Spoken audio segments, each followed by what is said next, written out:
नमस्कार दोस्तों, कैसे हैं आप लोग। ये ट्रांसमिशन लाइन एंड वेवगाइड्स की क्वेश्चन है। फर्स्ट क्वेश्चन है, the magnitude of the reflection coefficient is, okay see, magnitude of reflection coefficient क्या होता है। S voltage standing wave ratio होता है, this is equal to 1 plus mod rho by 1 minus mod rho. तो जो आपका reflection coefficient होगा वो क्या होगा, वो होगा आपका S minus one by S plus one, यही होगा ना।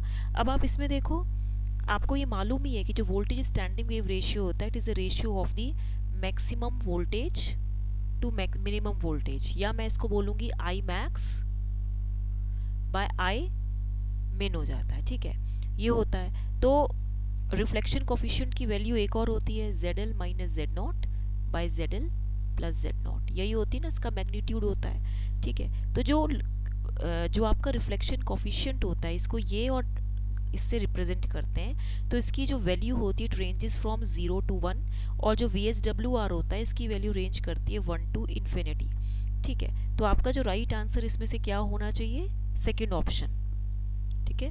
नेक्स्ट क्वेश्चन है, the VSWR is given as V max by V min, ये आपका राइट आंसर है, V max by V min, ये मैंने आपको बताया है, ठीक है। क्योंकि अब छोड़िए, थ्योरी में नहीं जाते हैं, कई बार बता चुकी हूँ। नेक्स्ट है, the transmission line must be matched to the load 2।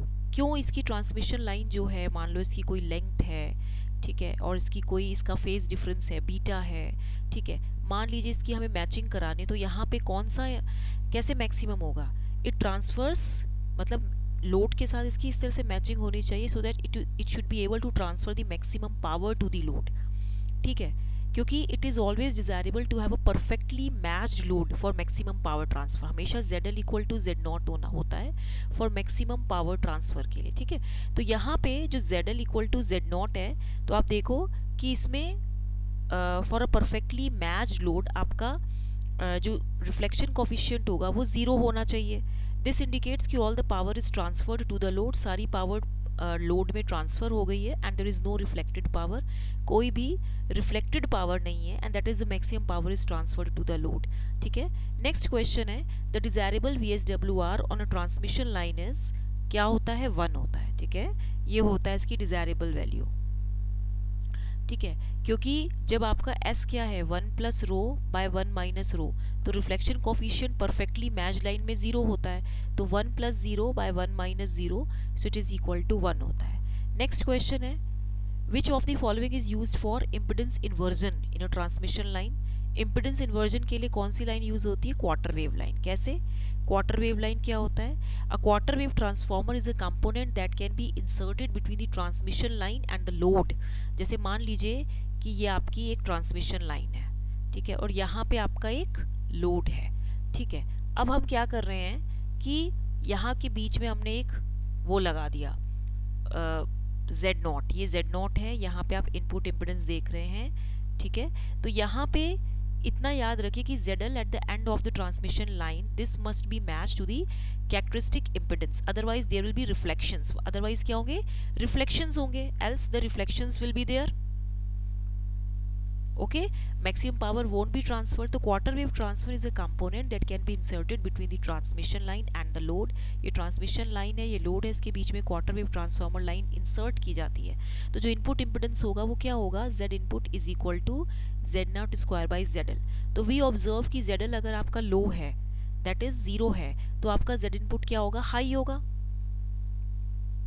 That means ये इन्फिनिटी होगा एंड वाइस वर्सा होगा। तो दैट मीन्स आपका जो इम्पिडेंस इन्वर्जन का काम करता है वो क्वार्टर वेव लाइन करता है। नेक्स्ट क्वेश्चन है कि any length of a transmission line may be made to appear as infinitely long line by, कैसे कोई भी लेंथ जो है ट्रांसमिशन लाइन की, हम उसे एकदम से इनफिनाइटली लॉन्ग लाइन कैसे बना सकते हैं, by leaving the line open at the end, क्या हम एंड पे लाइन को ओपन कर दें, no. By increasing the standing wave ratio above unity, no. By shorting the line at the end, no, okay, and by terminating the line in its characteristic impedance, yes true, yes true, any length of a transmission line, कोई भी transmission line है, इसकी कोई भी length है, ठीक है, it may be made to appear as an infinitely long by terminating the line with its characteristic impedance, इसके characteristic impedance से लाइन को आप टर्मिनेट कर दो।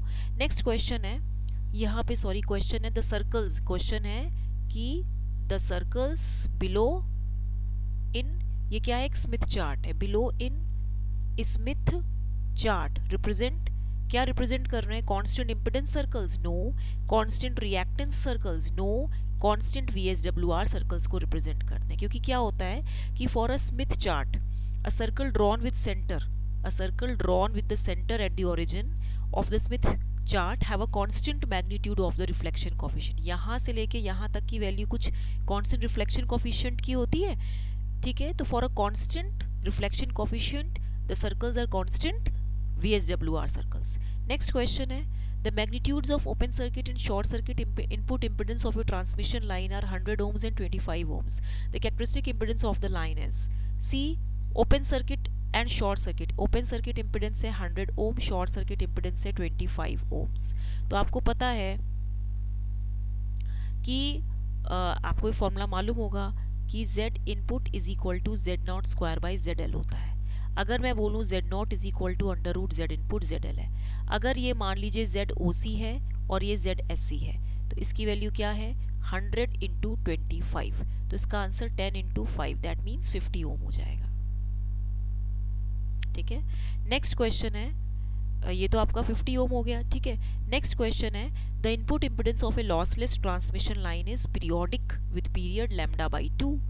आपको पता है कैसे, आपको मालूम होगा formula Z input is equal to Z0 into ZL plus J Z0 tan beta L by Z0 plus J ZL tan beta L, यही होता है। अब बीटा क्या होता है, 2 पाई बाय लैम्डा होता है, 2 पाई बाय लैम्डा होता है। तो जब L इक्वल टू 0 हो, when L is equal to 0 at load side, तो L इज इक्वल टू क्या हो जाएगा, लैम्डा बाई 2 हो जाएगा ना। बीटा क्या है, 2 pi by lambda and L is equal to, एक minute, 2 pi by lambda into L is equal to lambda by 2। यहाँ पे आप वैल्यू रखिए Z input is equal to Z0, ठीक है, इंटू यहाँ पे आपने लिखा ZL plus J Z0 tan into 2 pi by lambda into L is equal to lambda by 2, और यहाँ पे Z0 plus J ZL tan 2 pi by lambda, आपने क्या लिखा है, हाँ इस तरीके से पहले तो आप फॉर्मूले में वैल्यूज पुट करेंगे, ठीक है। तो ये हो जाएगा 2 pi by lambda into lambda by 2। अब यहाँ देखिए ये हो गया, यहाँ पे ये, ठीक है। जब आप पूरा सॉल्व करोगे तो इसकी वैल्यू कितनी होगी, Z input is equal to Z0 into ZL plus 0, ये तो 0 हो गया ना, tan पाई इज 0, ठीक है। और यहाँ पे ये वैल्यू भी अगर 0 है तो यहाँ पे ये Z0 हो गई, तो Z input is equal to ZL हो गया। तो यहाँ पे आप देखिए क्या बोल रहा है, input impedance of a lossless, lossless में हमेशा Z input is equal to Z0 होता है। तो ये पीरियोडिक होता है विद पीरियड लैम्डा बाई 2। आपको क्या करना है कि कुछ भी नहीं करना है, इसमें आपको Z input is equal to, जैसे आपने Z0 भी नहीं, इसमें आपको L की वैल्यू लैम्डा बाई 2 रखनी है, ठीक है, तब होगा ये। नेक्स्ट क्वेश्चन है, for lossless line which of the following is true, gamma is equal to J beta, बाकी सारे रॉन्ग हैं, ठीक है। क्योंकि जो प्रोपिगेशन कांस्टेंट होता है वो क्या होता है, gamma is equal to under root R plus J omega L into G plus J omega C, यही होता है ना। तो gamma is equal to alpha plus J beta होता है, अल्फा एटीन्यूएशन कांस्टेंट होता है, बीटा फेज कांस्टेंट होता है। तो लॉसलेस लाइन के लिए R is equal to G equal to 0 होता है। तो यानी कि प्रोपिगेशन कांस्टेंट जो होगा लॉसलेस लाइन का जो प्रोपिगेशन कांस्टेंट होगा वो क्या होगा, gamma is equal to J omega under root LC, ठीक है। तो ये वैल्यू क्या हो जाएगी, gamma is equal to 0 plus J beta, तो gamma is equal to J beta, तो अल्फा तो 0 है and gamma is equal to J beta है, तो क्योंकि बीटा की वैल्यू क्या है, ओमेगा अंडर रूट LC, ठीक है। तो आपको अगर मेरे पढ़ाने का ढंग, ये सारे क्वेश्चंस बहुत इंपॉर्टेंट हैं, ये आए हुए हैं गेट वगैरह में, तो इनको लाइक शेयर सब्सक्राइब करना मत भूलिएगा। Thank you.